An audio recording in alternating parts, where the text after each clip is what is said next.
Ça y est, le permis moto, il est en poche. On ressent ce sentiment de liberté incroyable, n'est-ce pas? On se dit que la grande aventure commence vraiment. Mais en y réfléchissant bien, ce permis, ce n'est pas tout à fait une ligne d'arrivée. C'est même plutôt le vrai point de départ.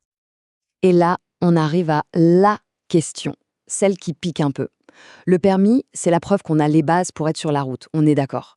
Mais est-ce que ça signifie qu'on est totalement en sécurité? Eh bien, c'est là tout le paradoxe que les motards connaissent bien.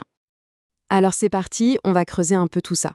On va voir ensemble pourquoi avoir le fameux papier rose, c'est génial, mais ce n'est vraiment que la toute première étape du chemin. Et surtout, pourquoi continuer à se former, c'est absolument crucial. Pensez-y une seconde. L'examen du permis, c'est un environnement super contrôlé. On fait ses manœuvres, on passe entre des cônes, ça valide les fondamentaux bien sûr. Mais la vraie vie, la route de tous les jours, elle est pleine d'imprévus, de situations qu'on ne verra jamais sur un plateau d'examen. Et malheureusement, les chiffres sont là pour le rappeler et ils sont assez directs. Nous, les motards, on forme un groupe particulièrement vulnérable sur la route. On est surreprésenté dans les statistiques d'accidents graves. Ce n'est pas pour faire peur, mais c'est un fait. Et c'est un vrai signal d'alarme qui doit nous interpeller. On a tous cette idée en tête que l'expérience vient avec les kilomètres. Plus on roule, meilleur on devient, c'est logique, non? Sauf que ce n'est pas si simple.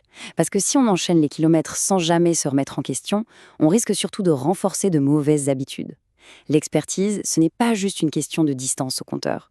Et cette citation, elle résume le problème à la perfection. La vraie maîtrise, celle qui peut faire toute la différence dans une situation critique, eh bien elle ne se mesure ni en années, ni en kilomètres. Elle se cultive, elle se travaille délibérément. D'accord.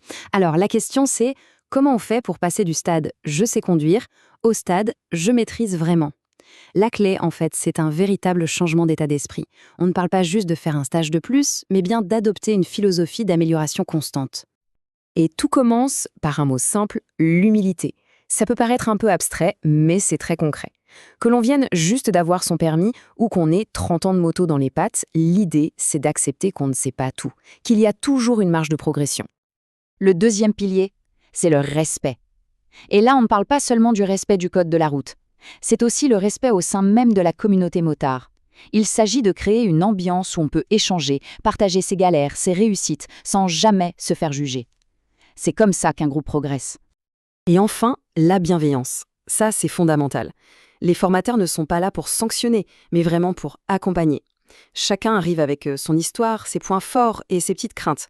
L'objectif, c'est que tout le monde puisse avancer à son propre rythme, sans pression et en toute confiance. Et c'est là qu'il y a quelque chose de vraiment génial dans cette approche. On mélange tout le monde, les nouveaux permis et les vieux briscards, tous ensemble sur la piste. Et ça, c'est incroyablement riche. Le débutant apprend de l'expérience du motard confirmé, et le confirmé, lui, peut se remettre en question en observant un novice. Ça crée une dynamique vraiment positive. Bon, assez parlé de philosophie, passons à la pratique. Concrètement, une journée de formation comme ça, comment ça se passe? À quoi ça ressemble en vrai cet apprentissage? Allez, on regarde ça de plus près.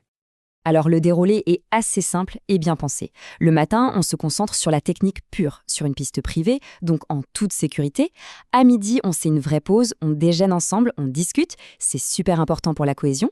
Et l'après-midi, on attaque des ateliers plus spécifiques, avec à la fin un débriefing individuel pour que chacun sache où il en est.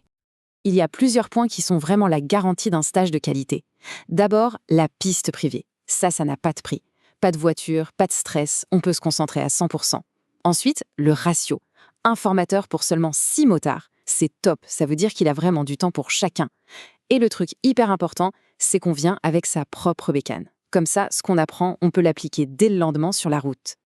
Et on bosse sur quoi, concrètement? Sur du lourd, sur les gestes qui peuvent vraiment sauver la mise. On parle de freinage d'urgence, de la bonne posture sur la moto, et bien sûr, le gros morceau, le virage. La trajectoire de sécurité, le contre-braquage, et surtout ce fameux regard. On ne le répétera jamais assez, mais le regard, c'est la clé de tout. D'accord, mais au final, ça donne quoi, tout ça? Quel est l'impact réel? Eh bien, il est double. Il y a un bénéfice énorme pour soi, en tant que motard, mais aussi pour toute la communauté. D'un côté, il y a l'impact personnel. On repart avec une meilleure technique, c'est sûr, mais aussi avec beaucoup plus de confiance. On a corrigé les petits défauts qui s'installent avec le temps. Et de l'autre côté, il y a l'impact collectif. Ça aide à construire une culture de la sécurité, à donner une bien meilleure image de la moto. Et ça rend l'idée de se former tout au long de sa vie de motard complètement normale et valorisante. Au fond, si on devait tout résumer, la mission, elle est là. Elle est simple, mais elle est puissante. Le but, ce n'est pas transformer tout le monde en pilote de course. Le but, c'est de former des motards responsables, des motards qui ont conscience des enjeux, pour eux-mêmes et pour les autres. Et au final, oui, pour sauver des vies. C'est aussi simple que ça. Et on va se quitter là-dessus, avec une question qui reste ouverte, une invitation à la réflexion. Une fois qu'on a le permis, qu'on a fait ses premières balades, c'est quoi la suite? Comment faire pour continuer à apprendre, à s'améliorer, pour que cette passion incroyable qu'est la moto reste avant tout un plaisir en toute sécurité?